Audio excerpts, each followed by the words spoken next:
এই বাংলার আপামর মানুষের অনেক বিপদ বাড়বে। আগামী প্রজন্মের শিশুরা এই বাংলার এই মাটিতে বাসযোগ্য ভূমিটাও হারাবে। যেভাবে এই এলাকায় যারা বাংলাদেশ থেকে অত্যাচারিত হয়ে অনেকে পালিয়ে এসেছেন, অনেক ছোট্ট বাংলা ওই যে জায়গাগুলো ছিল, আমি অত বিস্তারিত যাচ্ছি না। এখানেও সেই অবস্থাটা অনেক ক্ষেত্রে তৈরি হয়ে গেছে।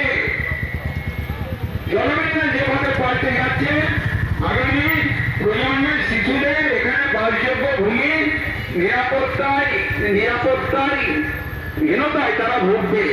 শিক্ষা নেই, স্বাস্থ্য পরিষেবা নেই, আইন প্রশাসন নেই, বাংলায় নির্বাচন ভালো হয় না। শুধু যে কোনো ধরনের নির্বাচন, সমিতি নির্বাচন হোক কি, পঞ্চায়েত নির্বাচন হোক কি, বিধানসভা নির্বাচন হোক, লোকসভা, সব ক্ষেত্রে এরা সন্ত্রাস মাধ্যমে জিতে আছে।